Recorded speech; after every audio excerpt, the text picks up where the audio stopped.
Prezados irmãos, prezadas irmãs, muito bom dia. Bom dia. Que o Mestre Jesus possa continuar nos abençoando, nos oferecendo essas grandes oportunidades do encontro com os mentores amigos, em qualquer momento, em qualquer hora do dia, em qualquer situação climática ou situação física. Porque nesses encontros é que vamos fortalecendo a alma para os grandes projetos do futuro. Estamos todos dentro de um grande projeto divino. Fomos criados por Deus, saímos de Deus e estamos em plena vida, nessa via extraordinária que nos levará à perfeição um dia. Muito embora alguns achem que não, que nós não chegaremos a um ponto culminante como chegou Jesus, como chegou tantos outros espíritos de que temos notícias, mas nós também chegaremos lá. Então, quando o espírito adquire essa certeza, a vida passa a ser para ele vivida de maneira diferente. Ele já não está querendo mais usar as horas do dia, os minutos que passam, apenas para ver o tempo passar.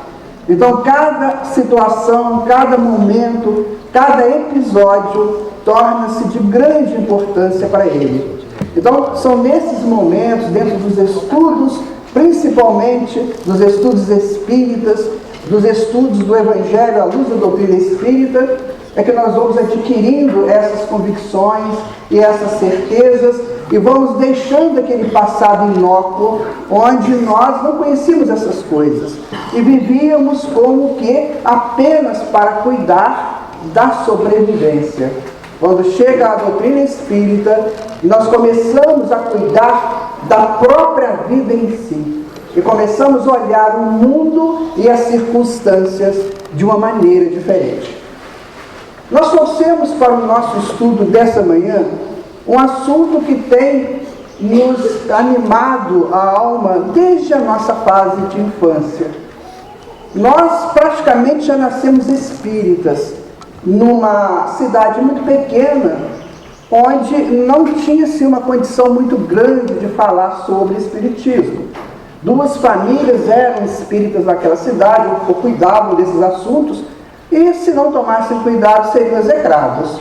Mas nós conseguimos, de alguma maneira, alimentar na alma as ideias espiritualistas, deixando o materialismo, deixando o imediatismo, para buscarmos algo mais superior, algo que nos colocasse mais próximos da mensagem de Jesus. Porque não basta ler o Evangelho, não basta estarmos em contato direto com a Bíblia, em contato direto com aqueles sacerdotes, pastores, e alguém que divulgue algo de espiritualidade. Porque nós vamos apenas ser ouvidos, enquanto que nós temos que alinhar as mensagens e fazer delas molas propulsoras para os nossos crescimentos espirituais. Então, desde criança, nós pensávamos conosco sobre reencarnação. Reencarnação é uma coisa extraordinária. Mas para muitos, ainda é uma situação muito difícil de entender. Como pode um espírito velho, que desencarna muito velho, voltar a ser bebê um dia? Como é possível isso? Será que dentro da magia da vida, você pode transformar o velho em novo? Mas Jesus disse, não se coloca vinhos novos em odres podres, velhos. Então a gente ficava com aquele pensamento, como é que é possível? Por exemplo, a minha avó, que desencarnou com quase 90 anos, muito velhinha, carcomida mesmo, e de repente está no colo de uma mãe como um bebê. Então estas questões eram muito peculiares em nossas reflexões. Mas o grande problema ainda não era o renascimento. Não era transformar o velho no novo. O grande problema era, olha, se eu já vivi outras vidas, por que eu eu não me lembro delas? Qual é esta forma que existe de se eu já ser um espírito milenar, vivendo várias vezes em corpos físicos, vivendo várias histórias, várias circunstâncias, por que eu não me lembro delas?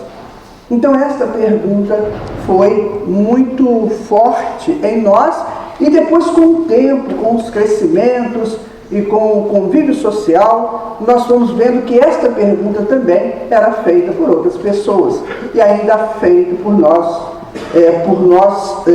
no presente. Certa feita nós estávamos fazendo um treinamento, nós trabalhávamos numa empresa muito grande e tínhamos que fazer treinamentos. E nós estávamos na capital mineira durante uma semana de treinamento. E chegou para nós um rapaz e falou comigo assim: é verdade que você acredita em reencarnação? Eu falei: não, eu não acredito. Ele falou: ainda bem, né? Eu falei: eu tenho certeza. Aí ele levou um susto, falou: por que você tem certeza se você não se lembra do que você foi no passado? E eu, sem saber direito o que eu estava falando, talvez por um impulso mediúnico, eu disse assim: graças a Deus. Porque se eu me lembrasse do passado, poderia complicar a minha vida. Imagina você, se no passado eu matei a minha sogra, e a danada está aqui agora, como é que vai ser isso? Então nós começamos a conversar e nós estamos levando esse assunto para um lado um pouquinho mais leve, porque de verdade ele complica. Allan Kardec, na questão 392 do Livro dos Espíritos, indaga por que nós não nos lembramos das nossas existências passadas. Então, a resposta é bem interessante. Nós tiramos apenas uma frase que ele diz assim: é bem mais confortável para o espírito atual não se lembrar do passado. Bem mais confortável. E aí nós vamos observar o seguinte: a reencarnação, ela é estudada, ela é vivida e convivida desde os primeiros tempos da nossa história. Nós podemos começar a pensar em história como homens sapiens, já na fase aí de uns 10, 12 mil anos atrás. E as civilizações que floresceram naquela época foram as orientais. A Índia, a China, e depois o Japão, aquela área toda ali da Ásia. Então, todos eles não têm problemas com reencarnação. Lá não se tem esse questionamento: tem ou não tem reencarnação? Porque todo mundo lá sabe da reencarnação. Inclusive, no hinduísmo, que é a religião mais antiga, nós vamos encontrar, e depois no budismo, uma palavra bem bonitinha que chama Sansara. Sansara significa roda dos renascimentos. É quando você entra na fase dos renascimentos e você vai vivendo essa roda. Essa roda, ela tende a te expulsar dela, vai te mandar embora dela, porque ela não vai te prender. Não é como muita gente que fala que ama e prende o ser amado de uma maneira extraordinária, né? Então ela te joga fora dela no momento em que você não necessita mais dela. Então todos nós estamos, segundo os nossos irmãos da Índia, no Sansara, ou seja, na roda dos renascimentos. Então, se nós estamos na roda dos renascimentos, nós estamos dentro de um projeto que tem por objetivo tirar-nos da fase instintiva para a fase da espiritualização. Olha, esse caminho, ele é glorioso, ele é bonito em todos os aspectos, porque em cada fase deste projeto eu vou me adaptando a conviver no universo, eu vou me adaptando a aprendizagens esplêndidas dentro do campo da sabedoria, do campo do amor. Então, se nós passamos por esses processos todos, se nós somos homens históricos, por que nós não nos lembramos de tudo isso? Quando Freud e depois Jung começaram a estudar mais atentamente a estrutura psíquica humana, eles descobriram o inconsciente, que é aquela parte que fica submersa à consciência. Na verdade, representa 90% de nós. Nós somos apenas 10% conscientes, porque somos limitados pelos sentidos. Os nossos 5 sentidos nos limitam muito. Por isso que quando nós desencarnamos, e os desencarnados costumam dizer assim, ampliou a minha visão, porque os sentidos se ampliam. Os nossos estão muito presos pela carcaça física. Então, dentro desse projeto do inconsciente, nós podemos perguntar, como é que formou-se esse inconsciente? Há quem diga que nós herdamos a história, nós somos homens herdeiros da história do mundo. Ou seja, tudo que o mundo já viveu, no contexto dele geológico, no contexto da geografia humana, está como que no ar e vão entrando no DNA da humanidade, e quando renascemos, nós adquirimos essa história e formamos com ela o nosso inconsciente. De maneira que toda a cultura do mundo pode ser, de repente, representada na nossa própria cultura. Mas isso aí é meio estranho. Por exemplo, imagina que eu nasci aqui em Minas Gerais, num lugar muito pequenininho, e como é que eu tenho a cultura do hindu? Como é que eu tenho a cultura do japonês, a cultura do chinês? Como é que eu tenho a cultura do europeu, do africano? Muito difícil entender isso. Realmente, indo por este aspecto, provavelmente nós não vamos chegar a um denominador. Não vamos chegar a uma coisa lógica. Então, o mais lógico seria que este inconsciente, estratificado em todos nós, seja um trabalho, seja um processo que o Espírito realizou. Então, por exemplo, quando há 10 mil anos atrás, suponhamos que eu tenha vivido lá na Índia, então eu tenho no meu inconsciente arquivos da minha vida na Índia. Nós sabemos que a cultura é a repressão dos instintos. Então você deixa de ser instintivo quando você começa a trabalhar a cultura. E a cultura então vai abafando o instinto e se tornando senhora das atividades segundo a antropologia. Então, olha, se eu nasci na Índia e vivi lá um tempo, aquela experiência vivida na Índia está arquivada no meu inconsciente. Mais tarde, eu vou renascer numa outra civilização. Então, aquela cultura estará estratificada em mim, e vai assim até chegarmos ao nosso presente. De maneira que nós somos herdeiros do nosso passado. Está tudo guardado. Se numa encarnação anterior eu tivesse sido músico, por exemplo, hoje eu não sei nem onde fica a nota dó numa partitura. E minha filha é mestra em música, doutora em música, meu pai era compositor, maestro, e eu não sei absolutamente onde fica o dó na pauta. E ela brigava comigo quando criança, pai, você não sabe onde fica o dó? Eu nem imagino. Então, provavelmente, eu já fui músico no passado, porque eu estou no meio dos músicos, pai e filha. E, no entanto, eu não tenho essa condição de entender a música. Então pode ser que no passado eu também trabalhei com a música, porque os semelhantes vão se atraindo. Então provavelmente eu trabalhei com música, mas que nessa encarnação eu não precisei utilizar a música como os nossos irmãos aqui, né? Então, nessa encarnação eu precisei trabalhar com dramaturgia, poesia e como escritor, que é a minha atividade dentro dessa área. Então eu tive que abafar a parte da música para que eu pudesse desenvolver essa outra parte. Assim também dentro das profissões outras. Digamos que um médico ou uma médica, nessa encarnação ele necessita dessa experiência. Não quer dizer que ele está nessa profissão.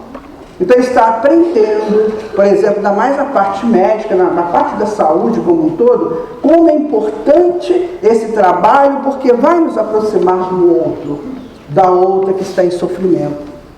Agora eu sou advogado, por exemplo, ou advogada, é outra experiência. Então isso vai criando os estrados do nosso subconsciente.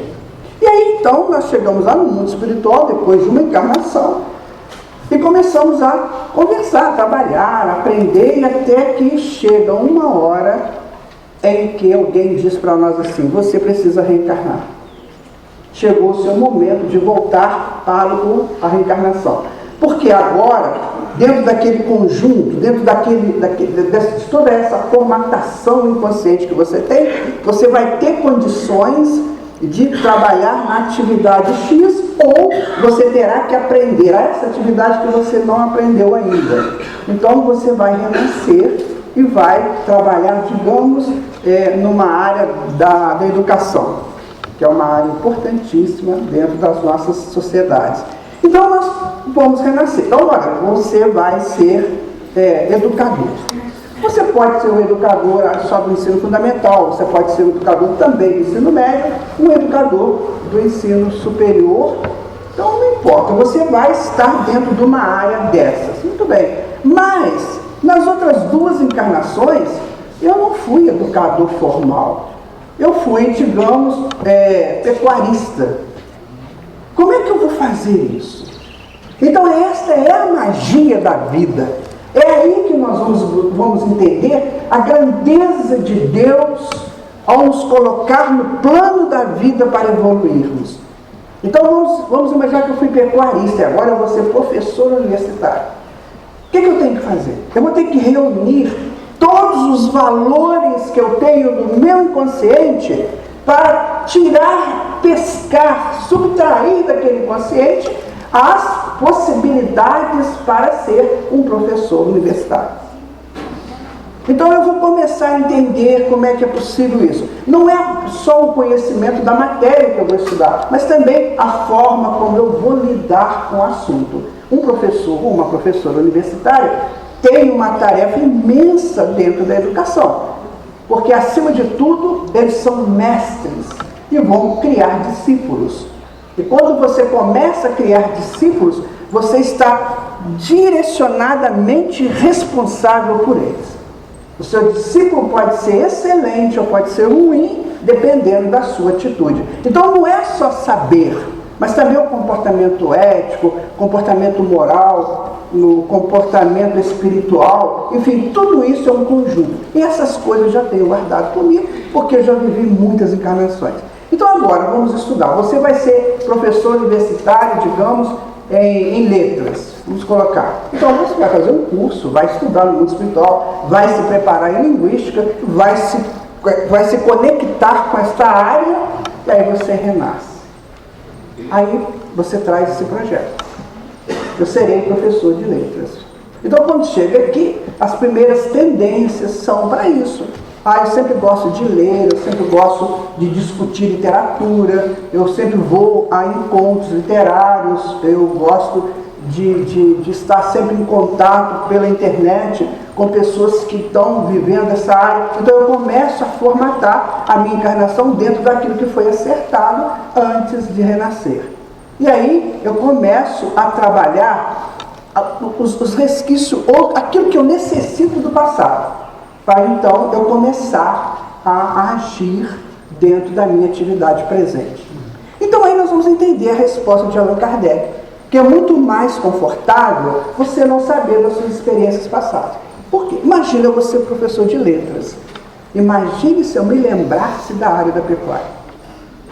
O que eu queria ser? Pecuarista. Porque é a área que mais me força, que mais me convida. E a gente muitas vezes vê isso, um professor universitário que compra um sítio e vai nos finais de semana passar o sítio lá, cuidando das suas vaquinhas, dos seus boizinhos, etc. Por quê? Porque está guardado, está ainda muito próximo da consciência atual dele. Então, o esquecimento do passado, ele só é uma capa tênue para que você possa entrar numa outra dimensão de conhecimento. Para que você não fique só no conhecimento. Então, por exemplo, Deus não criou um espírito para ser só médico aqui no mundo, não. Por quê? Porque se ele for só médico, como é que vai ser? Ele não vai entender as outras áreas. Ele vai entender a área de humano, ele vai entender a área de exata, ele só vai entender a área de saúde. Então, o espírito tem que ter um conhecimento amplo, completo, de tudo o que o mundo lhe oferecer. Por isso as encarnações. Em cada época ele vai estar num segmento, no outro conjunto de encarnações ele vai para outro segmento. Então esse esquecimento do passado ele é temporário. Por quê? Porque só vai valer enquanto eu estiver nessa atividade na minha encarnação. Quando eu desencarno, dependendo da minha evolução, dependendo da minha condição de suportar uma história mais ampla, eu começo a me lembrar do meu passado. Aí eu vou me completando como espírito. Né? É como se eu fosse formando uma casa, construindo uma casa. Num tempo eu vou fazer o alicerce, no outro tempo eu vou levantar as paredes, no outro tempo eu vou fazer a cobertura e no outro tempo eu vou fazer o acabamento. Então, mais ou menos funciona assim. Então, o esquecimento do passado é que vai nos favorecer para que não interfira na nossa necessidade presente.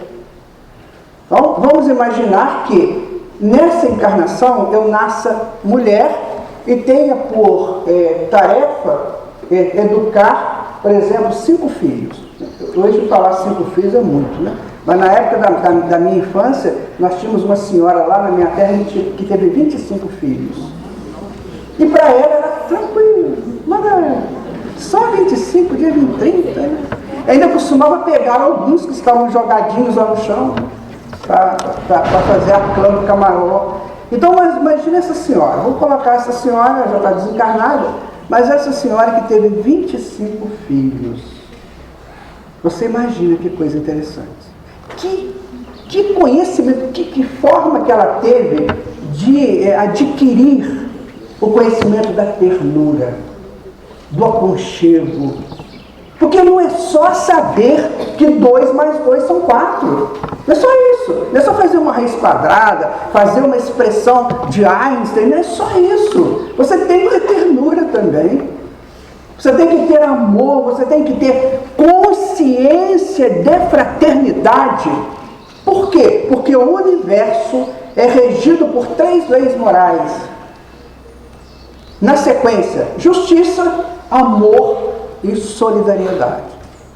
Então a solidariedade você ganha, a experiência da solidariedade é nesse trabalho com o próximo, onde a maternidade é a mola mestra desse conhecimento.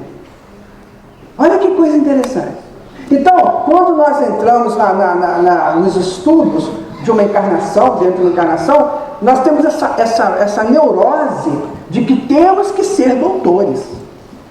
E entramos numa linha de raciocínio extremamente ligada a isso. Você tem que estudar, você tem que se formar para ser alguém na vida. Enquanto que às vezes o alguém na vida é ser alguém que esteja ajudando a outro semelhante. Então, nós temos que começar a rever esses conceitos, porque a estrutura espiritual, a estrutura do consciente e do inconsciente é muito complexa para ser delineada por uma simples frase de efeito. Nós temos que começar a pensar seriamente nisso. Então, dentro da nossa atual encarnação, cada um de vocês aqui, imagine o que vocês estão fazendo. Qual é a atividade principal de vocês? E se ainda não estão trabalhando, são jovens, ainda estão se preparando, o que você gostaria de realizar? Porque esse tempo que nós estamos encarnados, por maior que ele seja, por mais extenso que ele seja, ele é apenas uma fração de segundo na eternidade. Então nós temos que aproveitá-lo bem. Temos que fazer dele algo que vai nos dar a lembrança do bom. Um dia, quando estivermos habitando outros planetas superiores, então nós vamos dizer assim: poxa vida, eu me lembro de uma encarnação que eu vivi lá na Terra quando se contava 2016 anos depois da vida de Jesus, depois da ida de Jesus ao plano físico, e me lembro que eu morava numa cidade e tal, e eu fiz isso assim, que lembrança agradável, que coisa boa que eu trago daquela encarnação. Então é isso que nós precisamos voltar a nossa atenção. O que eu estou fazendo agora? Porque o meu futuro vai depender deste presente. Então, será que nesse presente eu estou aproveitando toda aquela estruturação que foi me dada para quando eu fosse reencarnar? Tem pessoas que às vezes não entendem o processo da reencarnação e procuram criar traumas dentro da encarnação. Então vamos analisar uma coisa dentro das encarnações. Por exemplo, quando eu sou convidado para uma encarnação. Isso eu estou dizendo dentro de uma encarnação programada, porque tem essas encarnações compulsórias, que o espírito não tem nem como participar, porque o estado psíquico dele é muito complicado, ele não tem nem condições de participar, então o mentor dele ajuda. Mas vamos imaginar, não, a pessoa é um espírito consciente, ele está lá numa colônia daquelas, e alguém diz para ele assim, olha, chegou a hora da tua encarnação, vamos conversar como é que vai ser a tua próxima encarnação. Então ele vai nos dar toda uma aula do nosso passado. Provavelmente eles vão mostrar para nós, está vendo, cara? Você tem essa mácula aqui, você tem esse valor aqui, você tem isso aqui, isso aqui. Então, dentro da sua próxima encarnação, seria bom que você, por exemplo, aos 38 anos, em plena atividade, fazendo de tudo, vai surgir em você um tumor no cérebro. E aí, por que vai surgir o tumor no cérebro? Porque você complicou no passado qualquer esta área, e esta área tem que ser resolvida. Joana de Ângeles diz o seguinte: temos que fazer a limpeza dos resíduos psíquicos. Então vamos imaginar que lá no passado, umas 3 encarnações atrás, eu peguei um pedaço de pau e dei uma paulada na cabeça de alguém. Esta paulada que eu dei na cabeça de alguém marcou profundamente aquele alguém. Provavelmente o levou ao desencarne, mas me marcou também. Então a ação é recíproca. Eu bato e recebo. Então ficou aquela marca lá na minha área cerebral, no meu perispírito. Mas nas encarnações seguintes eu pude ter um alívio e não cuidei disso. Futuramente eu cuidarei. E aí chega o momento de cuidar disso. Então ele diz assim, ó, quando você fizer 38 anos, eu estou dizendo isso que é um caso que eu conheço, tá? Então quando fizer 38 anos, você vai estar dirigindo, na boa, num carro muito elegante, porque a sua vida social é ótima, sua vida financeira é tranquila, e de repente você vai sentir uma dor muito forte. E só você não vai desencarnar por acidente, porque o teu mentor vai estar do teu lado e vai te ajudar a encostar esse carro. E aconteceu isso com meu amigo. Meu amigo não, com uma pessoa que eu conheci. E então ele estava dirigindo numa estrada, quando de repente ele sentiu uma coisa muito forte no lado direito, e então ele parou o carro, conseguiu parar o carro, pronto, ele caiu ali. E de repente passa outra pessoa, passa alguém, vê uma pessoa, o motorista caiu, para, e vão atender, chamam então o socorro, e ele estava com um tumor cerebral terrível. Terrível. Olha, isso é sério. Uma pessoa de 38 anos está construindo a família ainda, né? Os filhos ainda são pequenos, o sonho dele é muito grande. Muito bem. Então agora vamos analisar isso a nível de encarnação. Vamos pensar. Quando ele estava preparando a encarnação, ele não desencarnou por causa disso não, tá gente? Fiquem tranquilos, porque a gente fica naquela expectativa de saber o resto, né? Mas ele foi cuidado, deu tudo certo. Ele está aí hoje, está com 70 anos. Então, olha só, quando nós vamos reencarnar, então a espiritualidade diz para nós assim, você aceita? Você quer isso? Quer resolver isso agora? Aproveita, resolve isso. Quer. Então você faz um acordo com a espiritualidade. Você vai ter um tumor cerebral terrível que muitos médicos vão dizer para você que não tem jeito. Vou chamar a tua família e mandar encomendar o caixão porque a coisa dá certo. Mas não vai acontecer nada, porque nós estaremos com você. É um acordo. E dentro do acordo as partes se comprometem. Então, você está se comprometendo com você mesmo para realizar. Olha como é que é a bondade deles, né? Isso é amor, gente, isso é amor. Então, olha, nós estamos dizendo para você, você vai fazer isso, mas nós vamos te ajudar. Não tenha receio. Vai acontecer, mas não vai ser necessário desencarne dessa vez. Então, você vai viver isso e nós estamos fazendo um acordo. Excelente. Aí nós reencarnamos. E vivemos uma vida maravilhosa, uma infância linda, magnífica, uma adolescência bem mais tranquila do que se vive hoje. E aquela coisa, quando chega aos 38 anos, ocorre o caso. Aí, minha gente, nós estamos vivendo um drama. Isso é um drama. Da minha condição de dramaturgo, por ter escrito muitos dramas, eu sempre buscava fazer isso, né? Trabalhar o drama com a intensidade. Então, o drama, ele é complexo. Mas vejam bem, vamos guardar isso para sempre nas nossas mentes, porque essa é uma lição extraordinária do mundo espiritual. Quando você estiver vivendo um drama, entenda, os espíritos estão do teu lado te ajudando. Não tem ninguém vivendo um drama sozinho. O seu mentor, os seus amigos, seus familiares desencarnados estão indicando para você aquilo que você necessita fazer. Te levam no médico certo, te levam no tratamento certo, e você está então dentro de um conjunto de ajuda. É como se você estivesse atravessando um rio numa corda bamba. Eles estão te cercando do lado. Isto é o drama. Quando você vence o drama, é como na mitologia, as lendas dos heróis. Hércules não nasceu Hércules, ele nasceu Alcides. E Alcides tinha que passar por 12 estações. E eram estações complicadas, porque ele tinha que vencer a hidra de Lerna, ele tinha que vencer leões, ele tinha que vencer aves, que as asas eram cortantes. Ele tinha que vencer muitas etapas. Quando ele vence a última etapa, ele se torna Hércules. Ele ganha uma outra denominação. Então assim somos nós. Nós entramos numa encarnação dentro para viver um drama. Entramos José e saímos José de Jesus. Essa é a história da encarnação. Então, se você está vivendo um drama, se o seu drama é familiar, se o seu drama é no campo da enfermidade, se o seu drama é no campo do desemprego, dramas. Agora, amigos, tem um porém nisso tudo. Sempre tem o bendito do porém. O porém é o seguinte: é quando o indivíduo faz do drama dele uma tragédia. Aí complica. Então, por exemplo, eu estou vivendo um drama muito grande com a minha família. Alguém lá está me pegando no pé. E eu resolvo, então, assassinar essa pessoa. Aí eu virei tragédia. Já não é mais drama, é tragédia. Eu compliquei o drama. Eu intensifiquei a coisa.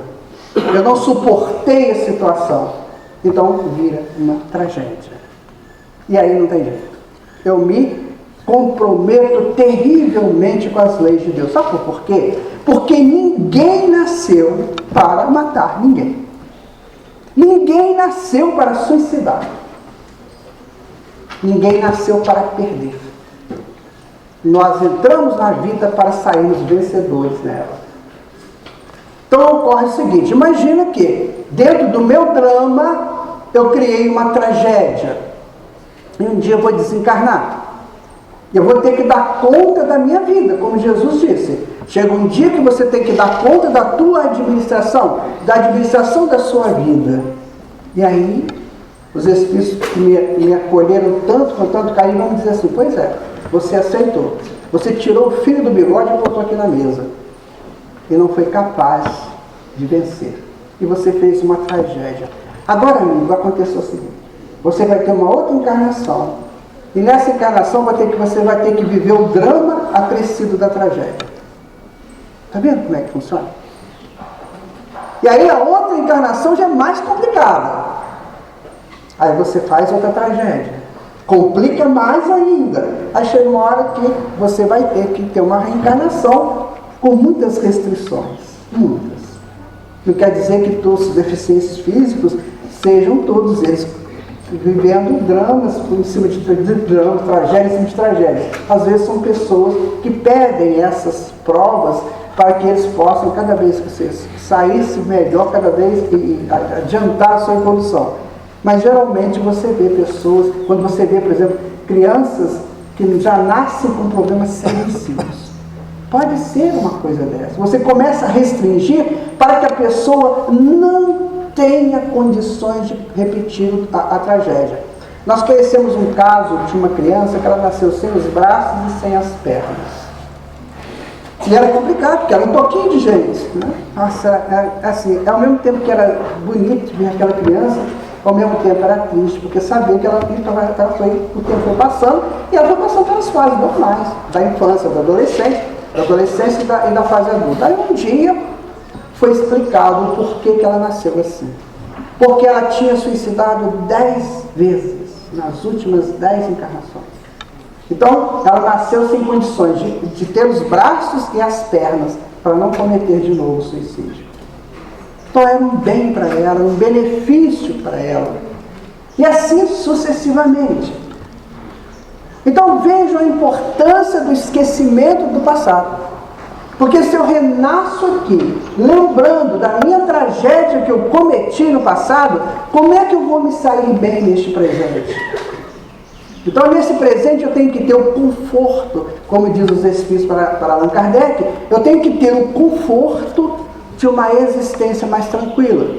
Então, eu posso ter sido uma pessoa muito má no passado, na última encarnação, mas agora eu tomei consciência de que vou ser bom. Nós conhecemos um caso bem interessante de um espírito que era da pá virada.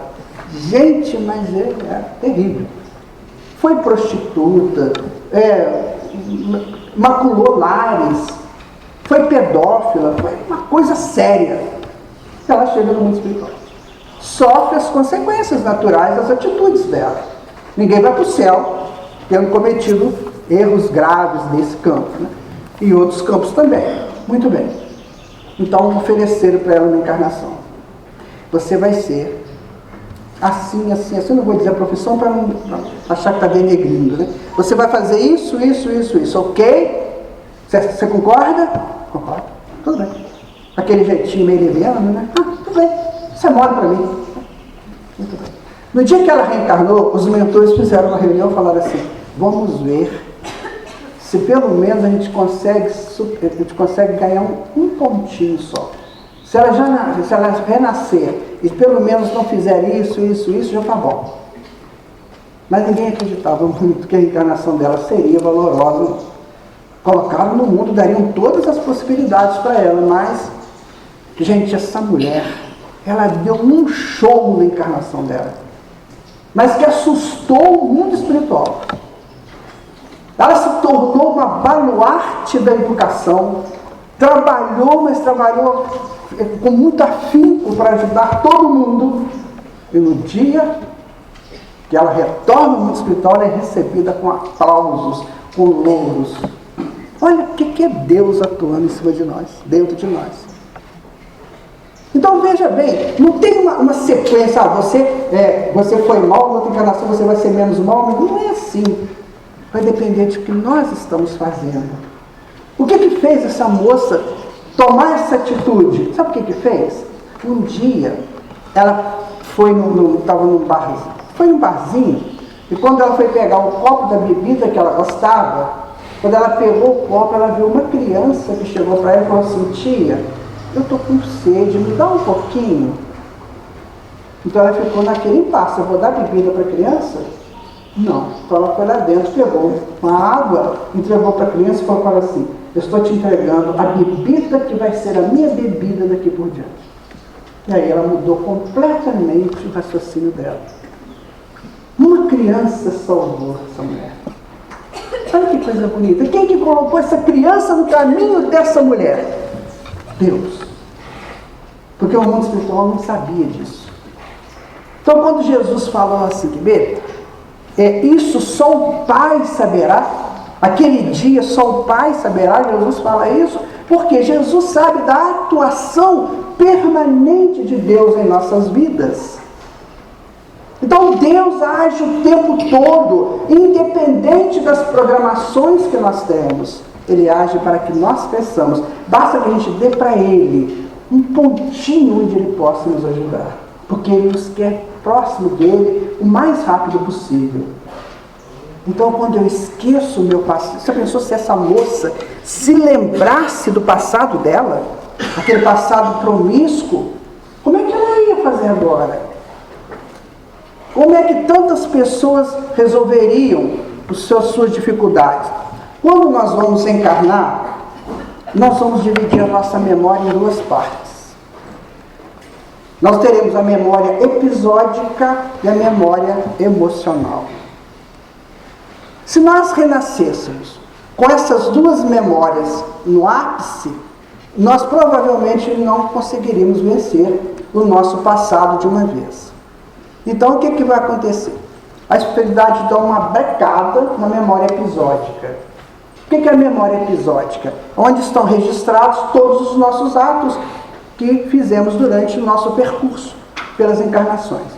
Então, essa é a memória episódica. É a memória dos episódios vividos por nós. Mas ela lidera a memória emocional. Por quê? A memória emocional é o conjunto de reações e de ações que vão nos capacitar a superarmos as nossas dificuldades. Então, vamos imaginar. Eu renasço, a minha memória episódica está guardada, eu não vou lembrar do meu passado, mas em compensação eu vou começar a sentir os afetos. O afeto é uma parte que fica ao lado do sentimento. Então, por exemplo, eu posso ter um sentimento muito bonito por uma pessoa. Agora, quando aquela pessoa me marca profundamente, já passa a ser meu afeto. Então agora já é diferente. Quando eu encontro aquela pessoa, a minha vontade é de abraçar, de aconchegar, porque é meu afeto. Então a memória emocional, ela está muito ligada aos afetos. Então olha, eu reencarno, de repente, no meu caso aconteceu isso. Eu tinha uma tia, que no dia que eu vi a minha tia dizendo, era um bebê quase, né? Disse que eu estava no colo da minha mãe, eu empurrei a minha mãe e dei os braços para ela. E foi a melhor coisa que eu fiz. Porque minha mãe desencarna quando eu tinha 9 anos. E essa tia é que me sustentou até eu virar gente. Olha que coisa bonita. A memória emocional estava ali. Uma criança. Eu estava com a minha mãe, olha, no colo da minha mãe. E de repente eu vi a minha tia, disse que eu levei os braços para ela. E aquele abraço foi para valer. Foi até o momento em que ela desencarnou. Foi até o momento em que ela desencarnou, porque depois que ela desencarnou, não sei onde que ela está, não sei como é que está a situação dela. Só um instantinho. Então, nós vamos nos lembrando daquelas pessoas, essas situações que nos vão ajudar na presente encarnação. Então, por exemplo, eu renasço numa casa onde eu começo a gostar das pessoas que estão ali, coisa que eu nunca vi. Nunca tinha visto meu tio, minha tia, meu primo, minha prima, enfim. Eu começo a ter aquela vontade de estar ao lado deles. Mais uma misericórdia de Deus. Mais um aconchego para a tua encarnação. Você começa a descobrir os seus grandes afetos. E eles estão presentes. Porque as encarnações são circunstanciais. Então, você está presente no meio deles. E eles vão te sustentar. Mas também tem aqueles sentimentos que você não quer. Eu não gosto muito daquele ali. Eu tenho cuidado com aquele ali. Porque provavelmente ele não fez bem para você. Então você se cuida. Né? Se a pessoa espírito for um pouquinho mais esclarecido, ele não vai jogar no lixo. Mas vai cuidar com mais cuidado naquele campo. Então a memória emocional vai me identificando na nova encarnação. A cidade que eu moro, a família que eu estou, as coisas que eu vou realizar, os amigos que eu vou criar. Então faz parte da memória emocional. Enquanto isso, a memória episódica está guardada. Mas vamos imaginar que eu fui músico em 3 encarnações. E nessa eu continuarei sendo músico. Então quando eu vou crescendo, vou começando a tomar jeito de gente, né, eu começo a lembrar da música. É diferente. A Rúbia está aqui, né, do violino, ela conheceu minha filha, né? A minha filha, gente, com 7 anos, ela ganhou um concurso de flauta. Então a música começou a eclodir nela. É memória episódica. Dentro da necessidade. Então ela chegou para mim um dia e falou comigo assim: eu nasci para a música, não me atrapalhe. Era uma garota de 10 anos. Eu nasci para a música, não me atrapalhe. Ou seja, a memória episódica realça dentro da necessidade dela.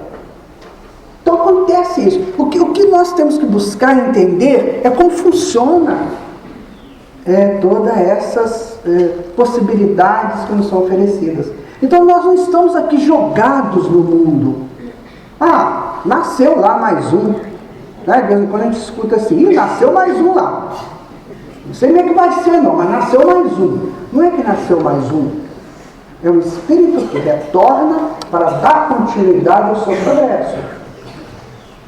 Percebe como nós somos importantes para Deus? Então todos nós aqui estamos na encarnação por uma necessidade. Não estamos aqui por acaso. Então quando nós começamos a perceber isso, e esses jovens, essas crianças de hoje vão começar a perceber isso muito cedo, e vão abandonar drogas, vão abandonar qualquer coisa que os leve a tirar o foco dessas realidades, vão abandonar comportamentos estranhos, desnecessários, que só atrapalham, porque são espíritos mais evoluídos, que já nascem com essa condição de entender desde criança. Então, eles vão começar desde cedo a separar o que é possível da sua memória episódica, ou seja, do que é possível deles se lembrarem, e o que como eles vão trabalhar a sua memória emocional. Olha que coisa bonita. E aí eles vão começar a conversar conosco desde garotos. Olha, eu nasci para fazer isso. Ou eu não quero isso. Então tem pais que acham que tem que impor para os filhos as suas profissões, o que eles necessitam ser. A gente não sabe a experiência que aquele espírito precisa naquela encarnação. Então ele vai começar a conversar conosco. E o que o pai tem que fazer e a mãe? Eles vão ter que observar o filho. Quais as suas tendências?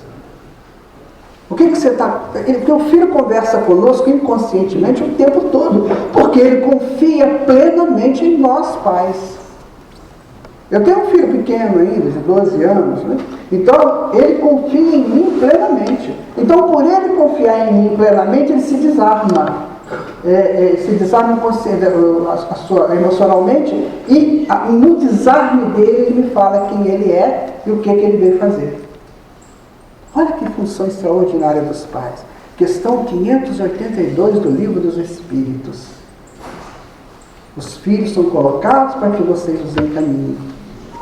Mas não é encaminhar do jeito que eu quero, é encaminhar do jeito que ele necessita, porque eles estão recentemente chegados do plano espiritual e trazem ainda toda aquele elan do plano espiritual. Então ele vai me ensinar, então ele vai me dizer o que ele quer. Então, dentro da minha condição de entendimento, eu vou colocando de uma maneira que ele possa seguir o caminho que ele gostaria de seguir, que ele necessita seguir. Então, vou dar um exemplo de uma criança, um menino que nasce desde menino e quer ser bailarino. E aí os pais, a família, não, bailarino não, pelo amor de Deus, tudo menos isso. Ele vai ser um Baryshnikov, né? Coisa desse nível. Então são coisas que nós temos que entender, minha gente. Vamos parar com essa história de tem ou não tem reencarnação? Vamos parar com isso. Pra vocês terem uma ideia, a Igreja Católica Apostólica Romana admitia a encarnação até o século VI. No ano de 530, 540, se não me engano, eles aceitavam a encarnação. Era normal isso dentro da Igreja Católica. E por que parou de ser normal? Eu não vou contar a história, porque a história é triste. Mas para agradar uma rainha. Para agradar uma rainha, pararam de falar que é reencarnação. Que ela tinha mandado matar uma galera boa aí de prostitutas. Mais 400 prostitutas. Então falaram para ela assim, na outra encarnação você vai ver o que vai acontecer contigo. E aí... Não, olha assim, ano 553, segundo concílio de Constantinopla. Exato. Pedrosa é ótimo nessas coisas. Então o que acontece? Ano 553, segundo concílio de Constantinopla. Então a Igreja Católica Apostólica Romana, quem não sabe, foi reencarnacionista até o século VI. Então, aí a partir dessa rainha que mandou matar as prostitutas, porque ela veio desse campo, né? Aí ela não queria que falasse disso, e ela acabou, então a Igreja Católica cortou a coisa da reencarnação. Aí fica... Aí fica esse nosso Ocidente completamente deslocado do Oriente em termos de reencarnação. Lá não tem problema. Lá não existe essa bobagem de tem ou não tem. Não, isso não existe. Só aqui no Ocidente. Onde que se coloca o centro intelectual do mundo, né? Dentro do centro intelectual do mundo, isso não é aceito. Então, é preciso que se estude. Por quê? Essa questão que nós tentamos trabalhar nessa manhã é a questão que mais pega, que é a questão do por que eu não lembro do passado. Olha, eu não lembro do passado porque eu não preciso do passado, eu preciso do meu presente. Eu preciso do agora. Agora, um dia, quando eu tiver condições, fortalecimento, isso vai abrir para mim e eu vou entender tudo. Gente, eu espero que tenha sido útil para vocês. Mas também eu digo para vocês, pegue o Livro dos Espíritos, questões 392, 393, 394, leiam com atenção, com calma, sabe? Tem um livro que é excelente também para vocês entenderem esse ciclo de encarnações, que é o livro Dor Suprema, é do espírito Victor Hugo, foi psicografado pela dona Zilda Gama, que é daqui de Minas, foi daqui de Minas. Então vocês vão ver, naquele livro Dor Suprema, ele vai trabalhando várias encarnações de um mesmo espírito. Então ele começa a trabalhar quando esse espírito era um matador, tirano, e ele termina com o espírito iluminado. Olha que bonito foi essa sequência reencarnatória dele. Então vale a pena estudar, vamos estudar, minha gente.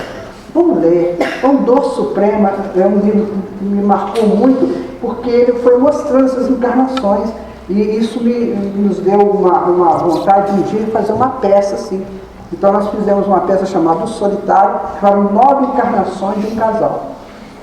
Então eles foram vivendo as encarnações e foram aprimorando-se em torno delas. Então vamos começar a estudar para que a gente possa falar com mais propriedade quando formos convidados a falar dentro de um momento social, não familiar, né? Ou dentro das nossas próprias profissões. Peço a Deus que todos nós tenhamos um bom dia com muita alegria, como diz a música, né? Bom dia com alegria, né? E que sejamos cada vez mais propiciadores do bem em nós. Muita paz.